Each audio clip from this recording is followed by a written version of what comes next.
Delhi police constable 2025 math practice number 7। चलिए class शुरू करते हैं। Question number 1। एक गोलाकार शंकु के आधार का क्षेत्रफल 81 पाई है और इसकी ऊंचाई 12 सेंटीमीटर है। शंकु का घुमावदार सतह का क्षेत्रफल क्या होगा? दिया कितना है? शंकु के आधार का क्षेत्रफल का फार्मूला होता है पाई आर स्क्वायर बराबर कितना दिया है? 81 पाई। पाई से पाई खत्म, तो आर बराबर 81 का वर्गमूल कितना होगा? 9। ऊंचाई दिया है एच बराबर कितना दिया है? 12। तो ऊंचाई होगी कितना? 12। त्रिज्या होगी 9 और त्रिज्या की ऊंचाई 15। 9 5 9 12 15 का ट्रिपलेट होता है। पूछा शंकु का शीर्ष ऊंचाई यानी फार्मूला होता है पाई आर एल। पाई आर कितना है? 9। एल कितना है? 15 होगा, तो 15 9 135 पाई होगा 135 पाई। Option number B question number 2। P एक कार्य के 5-8 भाग को 15 दिन में पूरा कर सकता है और क्यू उसी कार्य के 3/4 को 30 दिन में पूरा कर सकता है। उन्होंने 8 दिन तक एक साथ काम किया और फिर पी चला गया। क्यू अकेले कार्य को करते हुए शेष कार्य को पूरा करने में कितना समय लगेगा? दिया है पी कितना है? 5/8 भाग कितना दिन में? 15 दिन में। 5 का 9 5 5 3 15 यानी पी कितना होगा? 8 3 का 24। और क्यू कितना दिन में कर रहा है? 3/4 भाग कितने दिन में? 30 दिन में। 3 का 9 3 3 9 30 यानी 10 चौका कितना होगा? 40। 24 और 40 कैल्सियम होगा कितना? 120।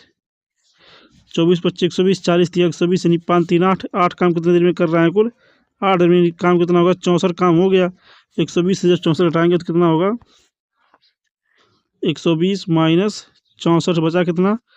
10 में से 4 गया 6। उसके बाद 11 में से 5 गया 11 में से 6 गया 56। बचा 56 दिन। अब कह रहा है कि क्यू कितने दिन में करेगा? यानी 56 बटा क्यू कितने दिन? 3। भाग दे देंगे। 3 का 9 3 3 का 9 3 18 3 54 हो गया। यानी 18 दिन बचा 2 घंटे। 18 3 54 2/3 गुणा 24। 3 8 24 यानी 8 2 16 यानी 18 दिन 16 घंटे। ऑप्शन नंबर डी 18 दिन 16 घंटे 16 घंटे। ऑप्शन नंबर डी सही है। Question number 3। एक व्यक्ति ने अपनी आय को 18 किलोमीटर 20 किलोमीटर तथा 27 किलोमीटर की दूरी में विभाजित किया। उन्होंने इस दूरियों को क्रमशः 6 किलोमीटर प्रति घंटा 5 किलोमीटर प्रति घंटा और 9 किलोमीटर प्रति घंटा की चाल से तय किया। पूरी यात्रा के दौरान उसकी औसत चाल क्या की? औसत चाल का फार्मूला होता है टोटल स्पीड बराबर टोटल डिस्टेंस बटे टोटल टाइम। यानी टोटल डिस्टेंस कितना? 18 20 कितना होगा? 38 38 27 कितना होगा? 65 65 बटा पूछा टाइम कितना है? 6 3 18 यानी 3 प्लस 5 चौक 20 यानी 4 प्लस उसको 9 3 का 27 यानी 3 यानी कितना होगा? 65 बचे 4 3 7 3 10 10 से बाद में कितना होगा? 6.5। Option number C question number 4। किसी शहर की जनसंख्या में 2018 में 15% और 2019 में 10% की वृद्धि हुई। एक महामारी के कारण 2020 में इसमें 10% की कमी हुई। 3 वर्ष के शहर की जनसंख्या में प्रतिशत वृद्धि ज्ञात कीजिए। दिया है 15% का वैल्यू होता है 3/5। 3/20 होता है 15% का वैल्यू 3/20 3/20। उसके बाद 10% का 1/10। पहले करा वृद्धि हो रहा है यानी 20 से कितना हो रहा है? 23। उसके बाद कर रहा है 10% की फिर वृद्धि हो रही है। 10 से कितना हो रहा है? 11। फिर कर रहा है 2020 में 10% की 10 से कितना हो रहा है? 9। इन सबका जब गुणा करेंगे तो कितना होगा? 2000। उसके बाद 11 9 99 99 गुणा 23 कितना होगा? 2277। अब कह रहा है 2000 से कितना होगा? 2277 और कितने की वृद्धि हो रही है? 277 की कितने पे? 2000 पे गुणे 100 निकालना है। 2 जीरो से 0 खत्म। 20 से भाग देंगे तो 20 से करना 20/7 77 हो गया। 20 3 60 13.85। ऑप्शन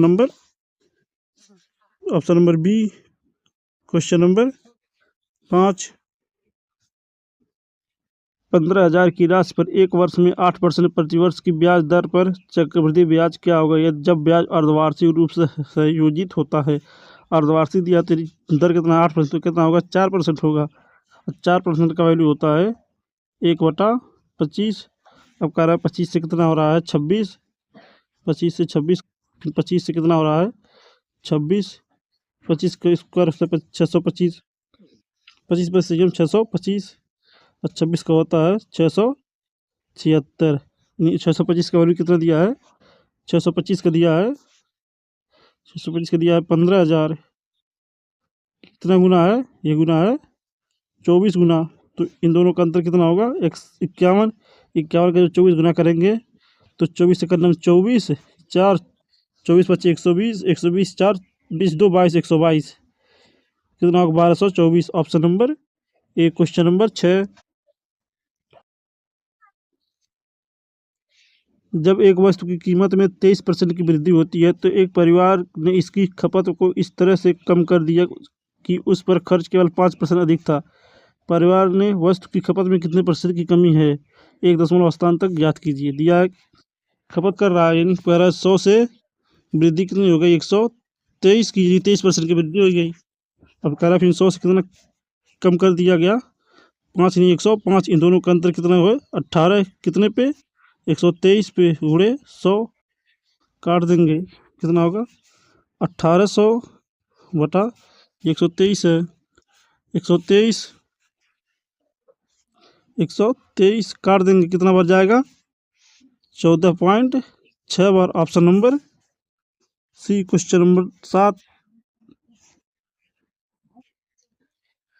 7440 की राशि को ABC में इस तरह बांटा जाता है कि ए के हिस्से और का बी और सी के हिस्से संयुक्त हिस्से से अनुपात 9:17 है और सी के हिस्से का अनुपात ए और बी के अनुपात का 5:8 है। बी और सी के हिस्से का अनुपात क्या होगा?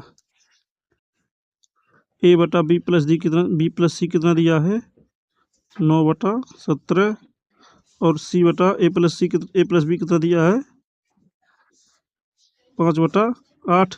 17 9 होगा 26।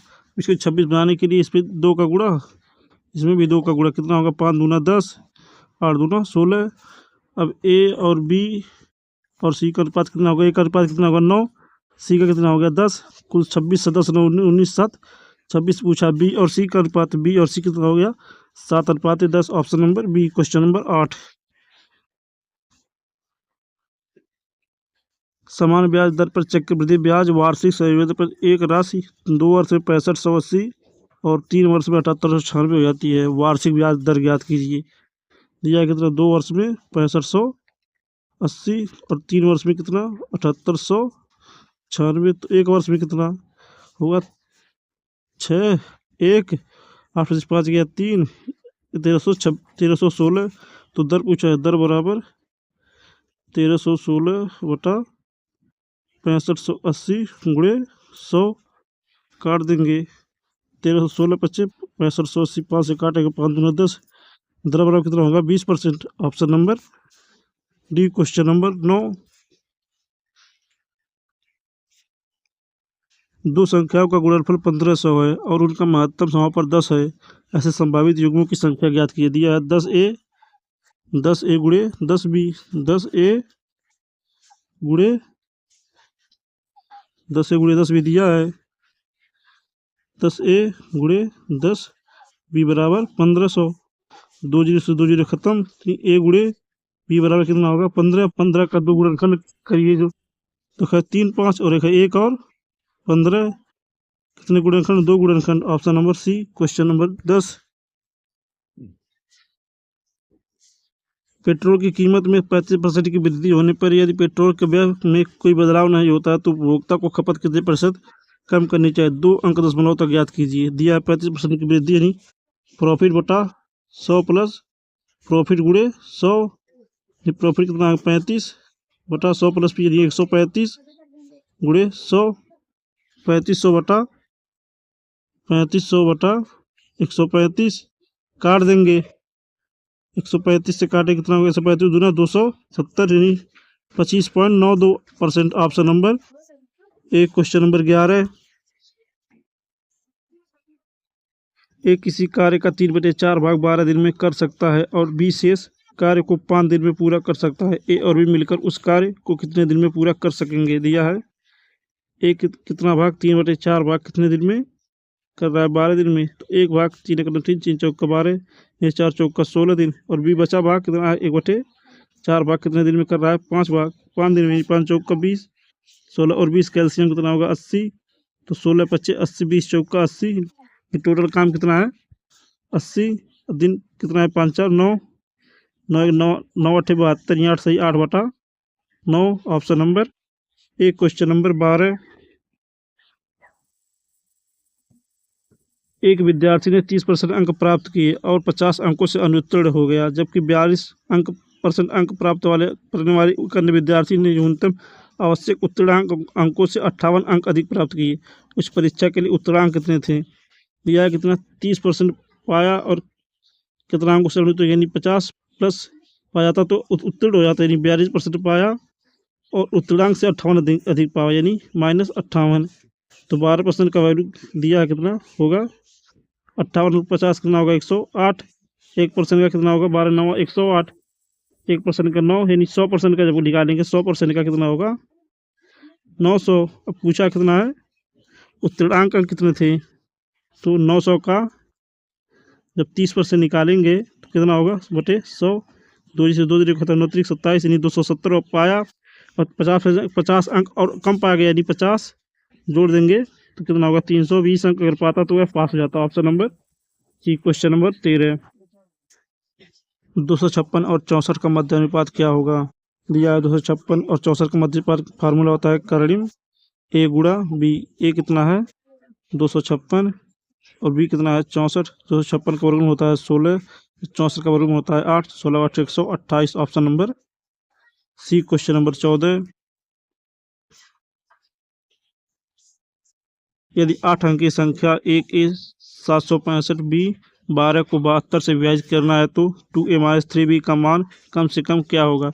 72 को जब विभाजित करेंगे तो 2 गुणनखंड 1 होगा 9, 1 होगा 8, 8 से विभाज्यता का नियम होता है लास्ट के 3 अंक कटे यानी b1 2 कटे यानी कम से कम का तो b बराबर अगर 1 रखेंगे तो 112, 8 से काटेंगे 8 का 8 बचा 3, 8 चौका 32 यानी b बराबर होगा 1, और 9 से विभाज्यता के नियम होता है अंकों का योग 9 से कट यानी 1 2 3 1 4 4 5 9 9 6 15 15 7 22 23 यानी 23 प्लस a, अगर a बराबर 4 रख दे तो कितना होगा 27, 27 जो 9 से कट जाएगा 27 9 से कट जाएगा यानी a बराबर कितना होगा 4 और b बराबर कितना होगा 1।